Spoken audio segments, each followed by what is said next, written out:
اللہ تعالیٰ فرماتا ہے نہ تو تیرے رب نے تجھے چھوڑا ہے اور نہ ہی وہ بیزار ہو گیا ہے۔ اللہ ہی تمہارا پہلا سہارا تھا اور اللہ ہی تمہارا آخری سہارا ہے۔ تم کتنے ہی گناہ گار کیوں نہ ہو، کتنے ہی نافرما کیوں نہ ہو، جب بھی تم اسے پکارو گے وہ تمہیں جواب دے گا۔ تم پلٹ آنے میں دیر کرتے ہو مگر وہ دیر نہیں کرتا، وہ تو بس تھام لیتا ہے، وہ رحم فرماتا ہے۔ وہ وقت دور نہیں جب تمہیں تمہارا رب اتنا دے گا کہ تم راضی ہو جاؤ گے۔ بالکل ویسے ہی جیسے نوح علیہ السلام کو شکست اپنے سامنے نظر آ رہی تھی، تب انہوں نے اللہ سے مدد کی التجا کی، اور جانتے ہو اللہ نے مدد کیسے بھیجی؟ اللہ نے طوفان بھیج کر نوح علیہ السلام کی مدد کی اور انہیں فتح سے ہمکنار کر دیا۔ اسی طرح ہر مشکل، ہر دکھ تمہاری تباہی بن کر نہیں آتا۔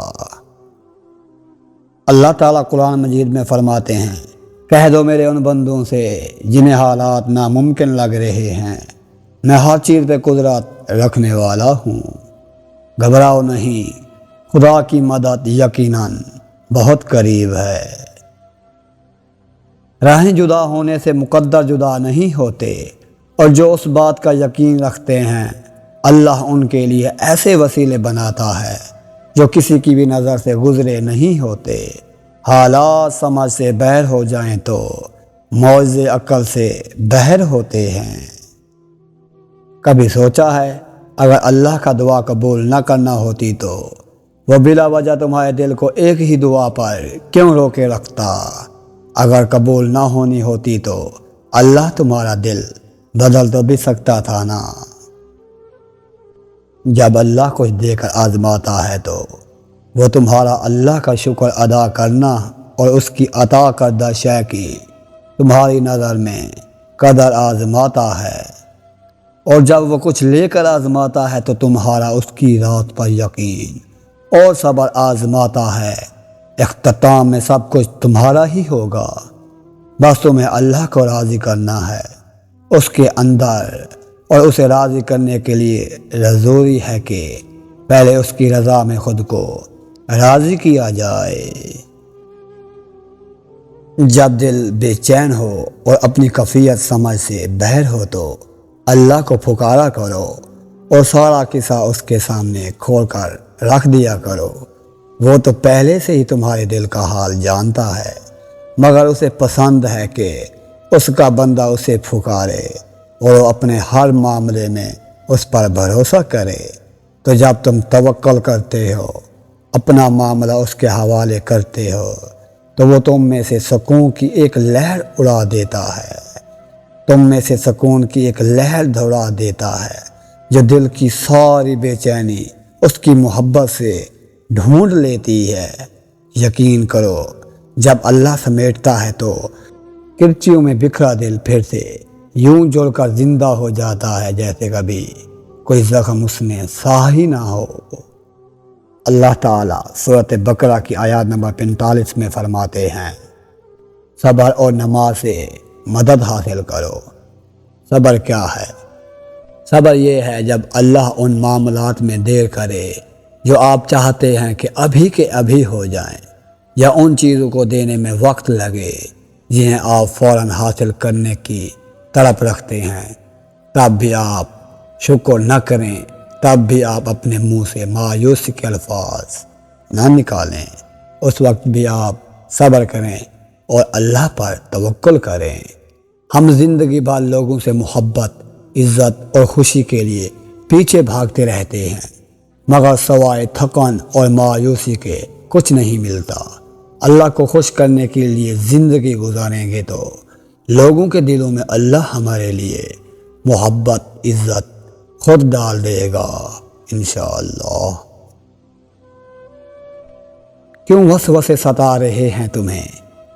کیوں خود کو اتنی مشکل میں ڈال رکھا ہے جب تمہارا رب تم سے کہہ رہا ہے کہ ڈرو نہیں، نہ ہی غم کرو، یقیناً ہم تمہیں بچانے آ رہے ہیں، تو پھر بے خوف ہو جاؤ۔ جب اللہ نے کہہ دیا کہ وہ تمہیں بچانے آ رہا ہے تو کس میں اتنی جرأت ہے کہ اس کے راستے میں کھڑا ہو سکے، اس کے راستے میں کھڑا ہو سکے؟ وہ جو عیب دیکھ کر بھی نفرت نہیں کرتا، وہ جو خطاؤں پر بھی نہیں پکڑتا، وہ جو نافرمانیوں پر بھی دعا رد نہیں کرتا، وہ جو بندوں کے سسکیوں کا بھی ساتھی ہے، وہ جس کا ہوتا ہے تنہائی میں بھی کافی ہے، وہ جس کی محبت ہر محبت کے آگے ناقص ہے، وہ جسے منانے کے لیے ایک ندامت کا آنسو کافی ہے، وہ ہمیشہ سے باقی ہے، وہی اللہ ہے، وہی اللہ ہے، وہی اللہ ہمارا ساتھی ہے، وہی محبت ہے، وہی ہمارا آخری کنارہ ہے۔ بے شک جب تم گہرے درد میں سوالی بن کے اللہ کے سامنے جاتے ہو، جب تم بے بیاں خاموشیاں لے کے اللہ سے فریاد کرتے ہو، جب تم اپنی خطاؤں کی ٹوکری لے کر اس سے رحم کی بھیک مانگتے ہو، تو وہ اپنی ساری رحمت سمیٹ کے تمہارا استقبال کرتا ہے، اپنے پرسکون یادوں میں لپیٹ کے دنیا کے ہر درد سے آزاد کر دیتا ہے، اپنے نور سے تمہارا بکھرا ہوا دل پر نور کر دیتا ہے۔ بس اس کی طرف آنے کی ذرا سی دیر ہے، بس اس کی طرف آنے کی ذرا سی دیر ہے، وہ تمہیں ایسے سمیٹے گا جیسے تم نے کبھی سوچا بھی نہیں ہوگا۔ اللہ سے اتنا مضبوط تعلق بناؤ کہ جس روز تم اللہ کو آواز نہ لگاؤ، اس روز اللہ فرشتوں سے کہے کہ میرے بندے کی آج آواز نہیں آئی، پتہ کرو اس کا اور میری مدد اس تک لے جاؤ، میرا رحم اس کی طرف لے جاؤ، تاکہ مجھے اس کی آواز آ سکے، وہ مجھ سے کہے کہ میں ٹھیک ہوں۔ اللہ جب کوئی چیز دل میں ڈالتا ہے تو کہیں نہ کہیں نصیب میں بھی جگہ لازم رکھتا ہے۔ اللہ نہ چاہے تم بھی چاہ بھی نہیں سکتے۔ اللہ دل میں طلب اسی لیے پیدا کرتا ہے تاکہ تم دعا کے ذریعے اس چیز کو حاصل کر سکو۔ رسول اللہ صلی اللہ علیہ وسلم نے ارشاد فرمایا، جب تم ایسے ہو جاؤ کہ تمہارے سارے غم بھر جائیں تو تم ان غموں کو ختم کرنا چاہتے ہو تو مجھ پر درود پڑھا کرو۔